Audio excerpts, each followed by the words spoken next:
Pozdrav lažovi! 7. kolo prve HNL je iza nas, kolo u kojem smo imali dva velika derbija, Osijek Dinamo, Hajduk Rijeka i čeka nas, vjerujem, dosta toga zanimljivog za prokomentirati u ovom videu.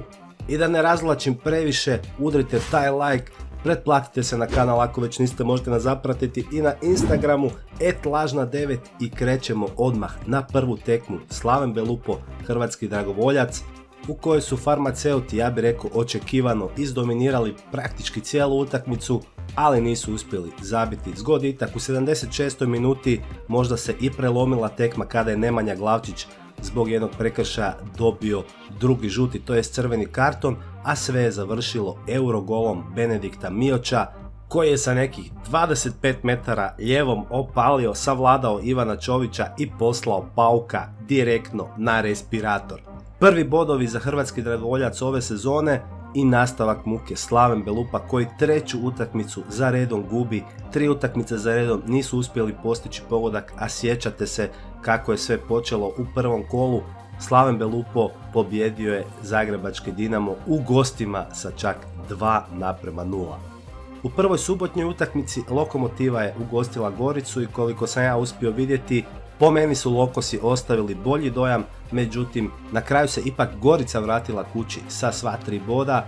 Kristijan Lovrić riješio je ovu utakmicu u 74. minuti, međutim ne nekim svojim dalekometnim udarcem kao što smo to navikli u većini slučajeva, već udarcem glavom nakon jednog nabacivanja Dvornekovića koje je onako izgledalo kao svijeća jer je zapelo u bloku, međutim to nije smetalo Lovriću da matira Krševana Santinija i riješi ovu utakmicu. Našu Bičevcu snage su odmjerili Šibenik i Istra u jednoj solidnoj utakmici, međutim sve je već praktički riješeno u prvom poluvremenu. Nakon 3 dobra kontranapada Šibenik je već vodio 3:0 i bilo je stvarno teško očekivati da će se Istra uspjeti iščupati u drugom poluvremenu i izvući makar bod, no ipak u 74. minuti uspjeli su smanjiti na 3:1, što je ostao i konačan rezultat ove utakmice. Znači, u ovoj tekmi briljirao je Marin Jakolić, zabio je 2 gola, asistirao je za prvi Ivanu Deliću i sad bi već mogli reći preporodio se nakon odlaska sa Poljuda, što nas po meni upućuje na dvije stvari. Prva je to da je na Poljudu bio pod prevelikim pritiskom, a i ne smijemo zaboraviti da su ga neki genijalci gurali čak da igra i desnog beka. Tako da šteta za Hajduk, jer da su imali malo više strpljenja, vjerujem da bi im jako dobro došao još i Marin Jakolić uz ovu ekipu koja sad izgleda solidno, a s druge strane sreća za Šibenik da su odlaskom Ampema i Sahitija dobili igrača koji može barem malo to sve nadoknaditi. Kao što sam rekao, Istra se pokušavala vratiti u drugom poluvremenu, međutim nije im to pošlo za nogom, iako su imali i većinski posjed lopte i inicijativu, no nisu uspjeli to pretvoriti u neke prave izrazite prilike. U 74. minuti, rekli smo, Diondrena Beljo smanjio je na 3:1 i ja bi se tu na njemu zaustavio. Da kažemo riječ dvije o njemu, ako niste znali, Diondrena Beljo ima 19 godina, jedan je od najvećih talenata hrvatskog nogometa, a u Istru je stigao na posudbu iz Osijeka. Uvijek je nezahvalno govoriti unaprijed i predviđati nešto, on će biti veliki igrač, ovo ono, jer nikad ne znaš u kojem smjeru može krenuti njegova karijera, što zbog ozljeda, što zbog karaktera, međutim da dečko ima veliki potencijal, ne čak veliki, ja bih rekao ogroman potencijal, to definitivno stoji. I ako ovako nastavi, vjerujem da ćemo za par godina imati jednog vrhunskog napadača čak i za hrvatsku reprezentaciju. Mislim da me krivo ne razumijete, ne pričam sad to zbog tog gola kojeg je on zabio, jer gol sam po sebi nije ništa posebno, već po nekim potezima koje smo mogli vidjeti na ovoj i na prošlim utakmicama, gdje igrač od 195 cm možemo reći da ima odličnu tehniku, može se dobro zagraditi, opasan je u igri glavom i tako dalje, da ne idemo u detalje, i sve to sa 19 godina, znači potencijal je definitivno tu i ako sve ostalo bude išlo po špagi, vjerujem da će na kraju dečko i ostvariti svoj puni potencijal. Idemo na sljedeću utakmicu, Osijek 0, Dinamo 2, neki će reći očekivana pobjeda Dinama, međutim više od samog rezultata za mene je bilo ogromno razočaranje ta igra Osijeka koja, vjerujem da lagano iritira i navijače Osijeka, ta igra je, ne znam kako drugačije da je nazovem, nego bunkerica, parkiranje autobusa ispred Ivušića i onda čekanje šta će biti, hoćemo li proći na neku kontru. Bitno je da ne dobijemo gol, a najgore od svega je što ni taj bunker kojeg je Osijek pokušavao igrati nije funkcionirao i Dinamo je prelako dolazio u prilike. Imao je previše prostora za izgradnju svoje igre, pa možemo reći da nije ni čudno da je Kristijan Jakić zabio u 33. minuti gol, a onda smo u drugom poluvremenu vidjeli reakciju Nenada Bjelice, izlaze Bralić, Gržan i Žaper, ulaze Fiolić, Pilj i Daku. Osijek kreće malo ofanzivnije jer jednostavno moraju pošto gube 0-1, no opet ni to nije stvorilo neke velike probleme Dinamu. Vidjeli smo jednu veliku priliku, ako se dobro sjećam, Denija Jurića koji je promašio lijevom nogom i ubrzo nakon toga dodijeljen je penal Osijeku kojeg je izveo Marin Pilj, međutim Livaković to brani i tu je u biti, ja mislim, slomljena utakmica jer već 7 minuta kasnije nakon jednog ubacivanja Oršića u kazneni prostor Franjić pokušava zavrnuti jednu povratnu loptu sa goal out linije, međutim ona pogađa Danijela Lončara, pa čak mislim da se i od Ivušića odbija u gol za 2-0, što je bio i konačan rezultat ove tekme. Da, bit će zanimljivo pratiti hoće li se Bjelica u jednom trenutku napokon odlučiti malo za promjenu stila igre svoje momčadi, jer s obzirom na ambicije koje Osijek ima, a to je da se bori sa Dinamom i ostalim klubovima četvorke za naslov prvaka, mislim da ovakav stil igre baš neće biti optimalan. Ako malo zavrtimo film unazad i sjetimo se kad je Nenad Bjelica bio trener Dinama, također smo gledali nešto slično, pogotovo u Europi, gdje je to naravno i ok jer si uvijek slabija momčad u odnosu na te neke europske velikane, pa je logično da prije svega misliš na obranu, a onda naprijed ako nešto zabiješ.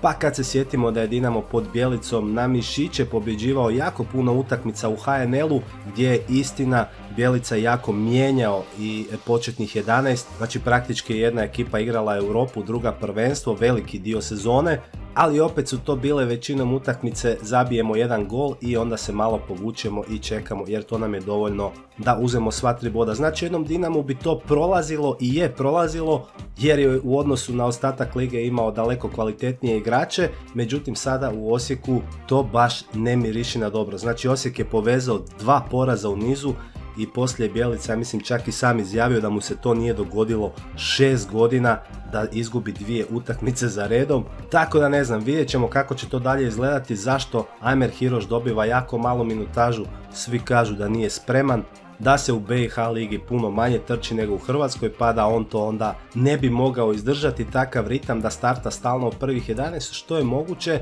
ali mi opet s druge strane nije jasno šta si ga onda kupio ako ćeš čekati godinu, 2 da on uhvati taj ritam gdje mora puno više trčati nego u Bosni. Znači onda kupio si mačka u vreći ili ne znam, jednostavno ne razumijem taj potez Bjelice, ako je stvarno u tome problem, ako nije možda u nečem drugom, nemam pojma. Da kažemo i par riječi o Dinamu.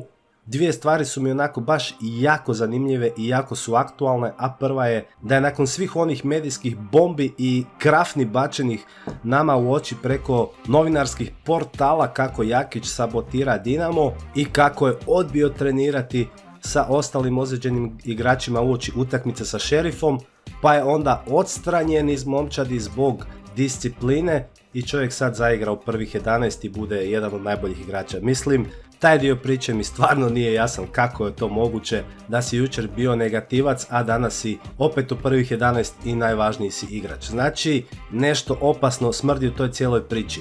Druga stvar koja je jako zanimljiva jest da Dinamo pokušava vratiti Di Lavera nakon godinu dana, što je po meni još jedan poraz Maksimirske uprave, te sad ispada da ne mogu naći nikog drugog, to jest da bi neki drugi igrači iz inozemstva bili preskupi za njihovu blagajnu, pa ajmo sad vratiti Di Lavera kojeg i onako nismo trebali ni tjerati sa Maksimira, pogotovo ne za 1.000.000 eura koju su dobili kod njegovog transfera u turski Rizespor. I kad tu još dodamo da se Marin Leovac vraća u prvu momčad Dinama, dobili smo šta? Dobili smo zaključak da su se u Maksimiru totalno pogubili, ili ne znam, ili je sve baš tako planirano. Pa recite vi meni, je li normalno da jedan Jakić ne igra protiv Šerifa i da je Leovac u trenutku kad ti treba lijevi bek protiv Šerifa igrač na kojeg se odavno ne računa i onda preko noći ga vraćaš u prvu momčad nakon što se Dinamo nije uspio plasirati u Ligu prvaka, pa tu se više ne zna ko pije, a ko plaća. I zadnja utakmica sinoć, Hajduk 1, Rijeka 2, šta reći, kakvu posluku porati. Ako sam dobro zapamtio, oko 16.000 navijača bilo je na Poljudu, atmosfera je bila odlična. Očekivalo se da bi Hajduk ovdje mogao pobijediti, između ostalog i zbog toga što je Rijeka par dana prije imala onu tešku utakmicu protiv PAOK-a, međutim to se na terenu uopće nije osjetilo. Par stvari bih htio reći o ovoj tekmi, ali ne znam odakle da počnem, jer vidio sam recimo u portalima su neki novinari koji uopće neću imenovat odmah iskoristili ovaj poraz Hajduka da bi tukli po treneru Jensu Gustafssonu, koji kao forsira previše napadačku igru Hajduka, ne razmišlja o taktici i kao čudno je da je Hajduk se uopće odlučio uzeti njega za trenera, jer zbog te pod navodnicima taktičke neobrazovanosti Jensa Gustafssona nikada nije ni vodio neke velike klubove, nego na primjer jedan Norrköping i kao sad ha ismijavanje iz trenera, fritule i gluposti. Uglavnom, kao i po običaju, ako pratite novine, uopće neću imenovati tko i zašto, ali često isplivaju na površinu ti neki, po meni barem, plaćeni članci u kojima je istina jako nategnuta samo da bi se pokušalo nekoga utopiti.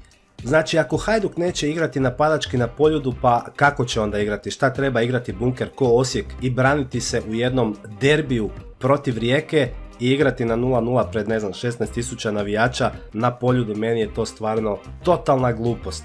Hajduku su se na ovoj utakmici dogodile neke stvari o kojima smo, ja bih rekao, i prije pričali, u smislu da nemaju dovoljno širok kadar.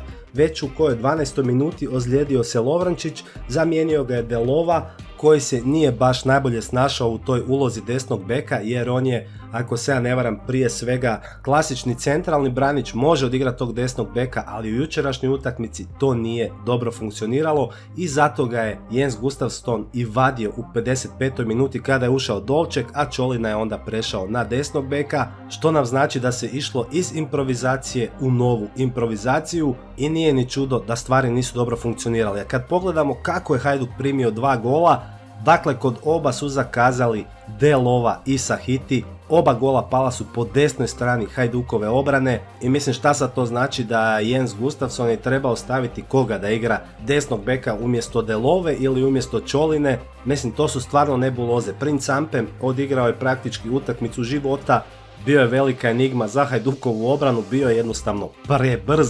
I to je to, a ne možemo pričati o tome da Jens Gustafsson je taktički totalno podbacio i da čovjek nema pojma. Znači, Hajduk je po meni odigrao dosta dobru utakmicu, nisu stvorili puno izrazitih prilika, ali što se tiče same igre Hajduka, za mene kao neutralnog gledatelja ovo je bila baš jako zanimljiva, uzbudljiva utakmica i pitanje pobjednika bilo je otvoreno do samog kraja utakmice, pa čak možemo reći da ne bi bilo nezasluženo da je završilo 2:2. Rijeka je iskoristila svoje najveće kvalitete, to su kontranapadi, bilo je za očekivati da će igrati povučeno, pogotovo kada su poveli, što je naravno Hajduku još dodatno otežalo situaciju i eto, izgubili su, pa šta sad. Mene osobno recimo najviše živcira što vi Hajdukovci se toliko napalite nakon 3-4 pobjede u nizu, napravite takvu euforiju i onda kad dođe neki poraz, onda je smak svijeta, onda više ništa ne valja ni trener, ne valjaju ni neki igrači, a jednostavno samo treba ostati realan i shvatiti da Hajduk još uvijek stvara ovu momčad. Ovo nije krajnji proizvod Nikoličiusa, već ekipa u stvaranju koji treba još nekoliko igrača da bi Hajduk stvarno mogao početi maštati o nekim titulama ili grupnim fazama europskih natjecanja.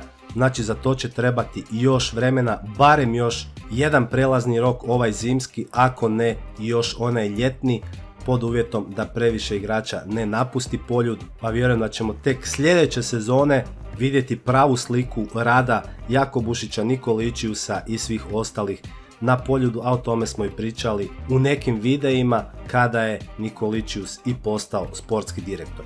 I to bi bilo to što se tiče ove utakmice, ne znam šta više pametno reći. Rijeka je zasluženo pobjedila, Hajduk je dominirao tekmu, čak 69% posjeda lopte, ali Rijeka je bila puno konkretnija i svoje prilike je uspjela zakucati u mrežu Posavca. Pa idemo sad pogledati nakon svih ovih tekmi stanje na tablici koje kaže Dragovoljac je osvojio svoja prva 3 boda, iako je i dalje na posljednjem mjestu prve HNL. Slaven Belupo 5 bodova, Istra 6 bodova s utakmicom manje, Šibenik 7 bodova, Lokomotiva 10, Gorica 12 i onda imamo 4 ekipe sa po 13 bodova, znači Osijek, Hajduk, Rijeka i Dinamo, s time da Dinamo i Rijeka imaju po utakmicu manje. Da, još je rano za neke velike prognoze, ali izgleda kao da Dragovoljac bez još nekoliko pojačanja teško da će se moći ikada ove sezone odvojiti sa tog 10. mjesta i teško mi je vjerovati da bi se mogao tu upustiti u borbu sa Slavenom i Istrom i Šibenikom, pomrsiti njima planove i zadržati tu neizvjesnost do samog kraja sezone, a što i kako će biti vidjet ćemo u nastavku prvenstva. Sada, kao što vjerujem znate, slijedi i reprezentativna pauza, kvalifikacije za svjetsko prvenstvo, pa će se 8. kolo igrati tek 10., 11. i 12. 9. znači prvi par nam je Gorica Dragovoljac, Dinamo Šibenik, Rijeka Belupo, Istra Hajduk i Lokomotiva Osijek, znači u ovom kolu nemamo nikakvih velikih derbija, ali to ne znači da ovo kolo neće biti zanimljivo. Ostalo nam je još da pogledamo i momčad kola, znači Livaković na golu, Tomečak, Bagadur, Krizmanić, Keita, Jakić, Mioć, Krovinović, Brković, Delić i Jakoliš u formaciji 4-3-3. Na listi najboljih strelaca HNL-a Josip Drmić iskočio je na prvo mjesto sa 5 zabijenih zgoditaka, Marin Jakoliš skočio je na drugo mjesto sa 4 koje dijeli sa Kristijanom Lovrićem i Hasanom Bandeom. Lovro Majer, koji je već upisao svoje prve minute za francuski Ren, i dalje na ovoj tablici sa 3 gola, kao i Livaja, Aliju, Dabro, Delić i Jan Mlakar. I to je bilo to, lažovi, za ovaj video. Narednih dana vjerujem da ćemo se posvetiti malo više hrvatskoj reprezentaciji.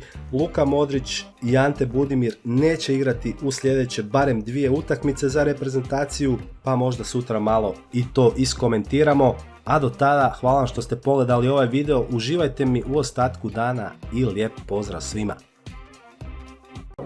Sudac, sviraj kraj! Ne sviraj sudac kraj, nakon ne zna dići sa sobom. Ovo nije predbacivanje, nego edukacija.